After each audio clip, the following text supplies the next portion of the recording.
ಸೋನಂ ವಾಂಗ್ಚುಕ್ ದೆಹಲಿಯ ಜಂತರ್ ಮಂತರ್ನಲ್ಲಿ ಕಳೆದ 26 ದಿನಗಳಿಂದ ಉಪವಾಸ ಸತ್ಯಾಗ್ರಹ ಮಾಡ್ತಾ ಇದ್ರು. ಕೊನೆಗೂ ಅವರು ಉಪವಾಸ ಸತ್ಯಾಗ್ರಹವನ್ನು ನಿಲ್ಲಿಸಿದ್ದಾರೆ.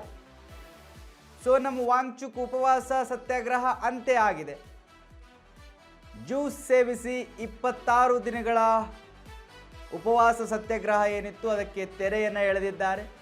ಆಸ್ಪತ್ರೆಗೆ ತೆರಳಿ ಮನವೊಲಿಸಿದ್ದಾರೆ ಕೇಂದ್ರ ಸಚಿವರು.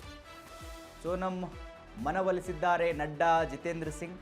ವಿದ್ಯಾರ್ಥಿಗಳ ವಿರುದ್ಧ ಕ್ರಮ ಕೈಗೊಳ್ಳದಂತೆ ಷರತ್ತನ್ನು ಇಟ್ಟಿದ್ರು ಅವರು. ಕೇಂದ್ರದ ಭರವಸೆ ನೀಡಿದ ಬೆನ್ನಲ್ಲೇ ಉಪವಾಸ ಸತ್ಯಾಗ್ರಹವನ್ನು ನಿಲ್ಲಿಸಿದ್ದಾರೆ. ಕೇಂದ್ರ ಸರ್ಕಾರ ವಿದ್ಯಾರ್ಥಿಗಳ ಮೇಲೆ ಯಾವುದೇ ಕ್ರಮ ವಹಿಸೋದಿಲ್ಲ ಅಂತ ಹೇಳಿ ಭರವಸೆಯನ್ನು ನೀಡಿದೆ. ಆ ಹಿನ್ನೆಲೆಯಲ್ಲಿ ಉಪವಾಸ ಸತ್ಯಾಗ್ರಹವನ್ನು ಅಂತ್ಯ ಮಾಡಿದ್ದಾರೆ. ಜ್ಯೂಸ್ ಸೇವಿಸಿ 26 ದಿನಗಳ ಉಪವಾಸ ಸತ್ಯಾಗ್ರಹಕ್ಕೆ ತೆರೆಯನ್ನು ಎಳೆದಿದ್ದಾರೆ ಸೋನಂ ವಾಂಗ್ಚುಕ್ ಅವರು. ಎಸ್ ವೀಕ್ಷಕರೇ, ದೆಹಲಿಯ ಜಂತರ್ ಮಂತರ್ನಲ್ಲಿ ಕಳೆದ 26 ದಿನಗಳಿಂದ ಸೋನಂ ವಾಂಗ್ಚುಕ್ ಉಪವಾಸ ಸತ್ಯಾಗ್ರಹ ಮಾಡ್ತಾ ಇದ್ರು. ನೀಟ್ಗೆ ಸಂಬಂಧಪಟ್ಟ ಹಾಗೆ ಧರ್ಮೇಂದ್ರ ಪ್ರಧಾನ್ ರಾಜೀನಾಮೆ ಕೊಡಬೇಕು ಅಂತ ಹೇಳಿ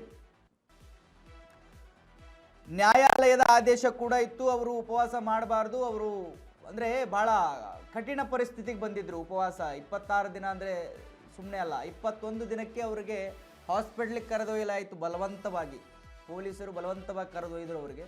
ಅಲ್ಲಿ ಟ್ರೀಟ್ಮೆಂಟ್ ಆಗ್ತಾ ಇತ್ತು, ಬಟ್ ಊಟ ಮಾಡ್ತಾ ಇರಲಿಲ್ಲ. ಯಾವಾಗ ಲಾಠಿ ಚಾರ್ಜ್ ಆಯಿತು, ವಿದ್ಯಾರ್ಥಿಗಳು ಅರೆಸ್ಟ್ ಆದರು, ಪೊಲೀಸರ ಮೇಲೆ ಹಲ್ಲೆ ಮಾಡಿದ್ದಾರೆ ಅಂಥೇಳಿ ಅರೆಸ್ಟ್ ಮಾಡಿದ್ರು. ಸೊ ಅದಾದ ಮೇಲೆ ಸೋನಂ ವಾಂಗ್ಚುಕ್ ಅವರು ಕೆಲವು ಬೇಡಿಕೆಗಳನ್ನು ಇಟ್ಟರು. ಅರೆಸ್ಟ್ ಮಾಡಿರ್ತಕ್ಕಂಥ ವಿದ್ಯಾರ್ಥಿಗಳ ಮೇಲೆ ಯಾವುದೇ ಕಾನೂನು ಕ್ರಮವನ್ನು ಕೈಗೊಳ್ಳಬಾರ್ದು. ಅವರೆಲ್ಲರೂ ವಿದ್ಯಾರ್ಥಿಗಳು, ಹಲ್ಲೆ ಮಾಡಿದವರು ಬೇರೆ ಇದ್ದಾರೆ, ಪ್ರೊಟೆಸ್ಟನ್ನು ಹಾಳು ಮಾಡೋದಕ್ಕೆ ಕೆಲವರು ಒಳಗಡೆ ಸೇರ್ಕೊಂಡಿದ್ದಾರೆ, ಅಂಥವ್ರು ಹಲ್ಲೆ ಮಾಡಿದ್ದು. ವಿದ್ಯಾರ್ಥಿಗಳ ಮೇಲೆ ಯಾವುದೇ ಕ್ರಮ ಕೈಗೊಳ್ಳಬಾರ್ದು ಅಂಥೇಳಿ ಸೋನಂ ವಾಂಗ್ಚುಕ್ ಅವರು ಕೆಲವು ಷರತ್ತನ್ನು ಇಟ್ಟಿದ್ದರು ನಿನ್ನೆ ಮೊನ್ನೆ. ಸೊ ಅದಕ್ಕೆಲ್ಲ ಕೇಂದ್ರ ಸರ್ಕಾರ ಭರವಸೆ ನೀಡಿದೆ, ವಿದ್ಯಾರ್ಥಿಗಳಿಗೆ ಏನು ಅನ್ಯಾಯ ಆಗೋದಿಲ್ಲ, ಅವ್ರ ಮೇಲೆ ಯಾವುದೇ ಕ್ರಮ ಕೈಗೊಳ್ಳೋದಿಲ್ಲ, ನೀಟ್ಗೆ ಸಂಬಂಧಪಟ್ಟ ಹಾಗೆ ಯಾರು ಲೀಕ್ ಮಾಡಿದ್ರು ಅವರಿಗೆ ಏನು ಶಿಕ್ಷೆ ಆಗಬೇಕು ಅದು ಶಿಕ್ಷೆ ಆಗುತ್ತೆ. ಇವೆಲ್ಲ ಭರವಸೆಯನ್ನು ಸರ್ಕಾರ ಕೊಟ್ಟಿದೆ. ಅದರ ಬೆನ್ನಲ್ಲೇ ಸೋನಂ ವಾಂಗ್ಚುಕ್ ಜ್ಯೂಸನ್ನು ಸೇವಿಸಿ ಉಪವಾಸ ಸತ್ಯಾಗ್ರಹಕ್ಕೆ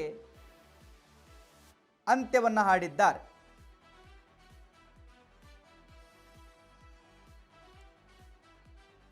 ಸೋನಂ ವಾಂಗ್ಚುಕ್ ಅವರ ಮನವನ್ನು ಒಲಿಸಿದ್ದಾರೆ ನಡ್ಡಾ ಮತ್ತು ಜಿತೇಂದ್ರ ಸಿಂಗ್.